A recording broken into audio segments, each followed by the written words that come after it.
Baik, selamat bertemu kembali bersama saya Bapak Halingga dalam topik pelajaran agama hari ini. Pada pertemuan hari ini, Bapak akan melanjutkan topik yang terbaru, yakni peran keluarga dalam mengembangkan hidup kita. Kita tahu keluarga itu terdiri dari siapa? Terdiri dari ayah, ibu, dan juga anak-anaknya. Ayah dan ibu dan juga anak-anaknya. Itulah arti keluarga secara sempit atau secara sederhana. Nah, dalam pengertian luas, keluarga itu adalah semua orang yang memiliki hubungan darah.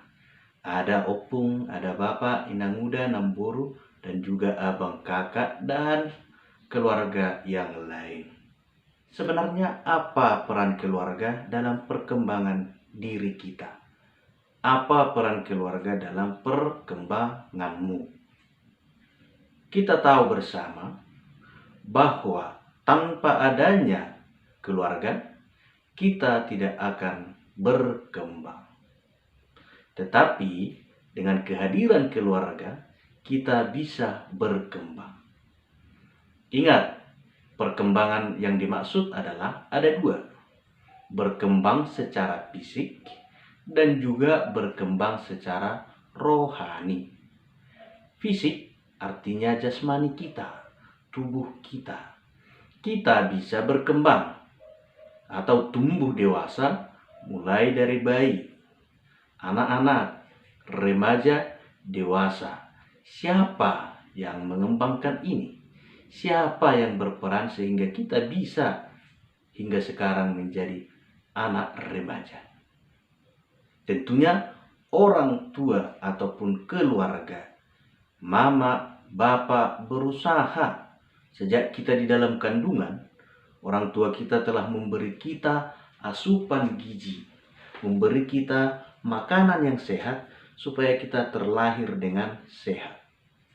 Sesudah kita terlahir ke dunia, orang tua memberi kita ASI, kita diberi makan sayur yang memiliki vitamin tinggi, diberikan susu supaya otak kita hebat, diberi lagi makanan yang lain yang mendukung perkembangan diri kita secara jasmani. Kalau tidak dibuat seperti itu, maka kita pastinya tidak bertambah besar. Itulah yang dilakukan orang tua sehingga kita sekarang bisa berkembang secara jasmani. Yang dulunya kita masih 3 kilo, sekarang sudah ada yang 20 kilo, 30 kilo, dan sekian kilo. Itu semua karena peran keluarga, yakni orang tua kita memenuhi kebutuhan jasmani kita. Baik, lalu peran yang kedua tadi adalah mengembangkan dalam hal rohani. Rohani maksudnya itu hal pengembangan iman kita. Sejak kecil kita terlahir, kita diperkenalkan ke gereja. Dibaptis di gereja. Diberi nama kita, lalu kita sah menjadi anggota sebuah gereja. Kita dibaptis sebagai orang Kristiani, pengikut Kristus. Lalu di rumah kita diberikan apa? Buku-buku rohani. Diberikan bacaan-bacaan kitab suci.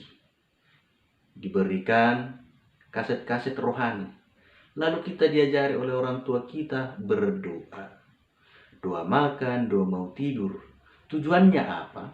Supaya iman kita berkembang. Lalu sesudah remaja nanti atau sesudah dewasa, kita disuruh lagi atau didorong supaya ikut bergabung dalam perkumpulan-perkumpulan gereja. Misalnya kalau di Katolik ada yang disebut perkumpulan OMK, perkumpulan orang muda Katolik. Ada lagi perkumpulan ataupun organisasi Mesdinar. Ada yang disebut anak sekolah minggu. Kenapa orang tua mendorong kita untuk terlibat di sana? Supaya kita berkembang dalam hal iman. Lalu setiap hari Minggu kita diajak ke gereja untuk mendengarkan khotbah, berdoa di gereja. Tujuannya supaya iman kita berkembang. Jadi saya sampaikan tadi, ada dua peran penting orang tua dalam perkembangan kita. Pertama tadi, perkembangan dalam hal fisik ataupun jasmani, yakni perkembangan tubuh kita.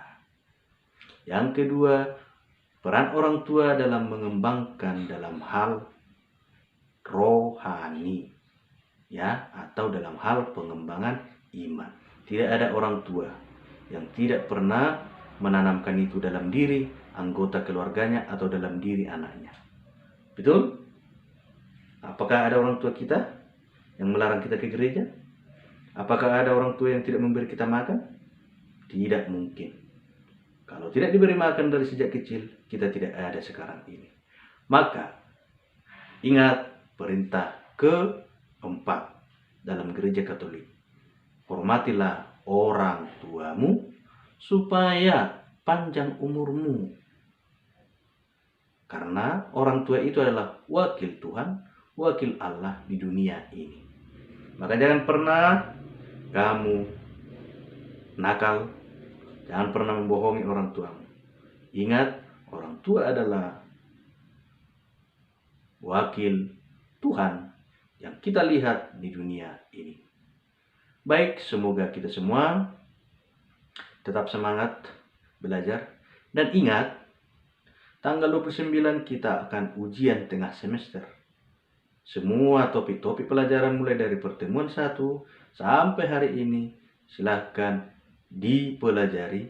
Dan jangan hanya melihat video-video pembelajaran di classroom.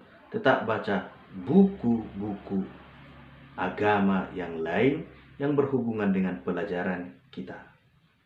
Terutama paket yang dibagikan dari sekolah bagi yang sudah menerima, silakan dibaca. Sampai sekian pertemuan kita. Kita lanjut minggu depan.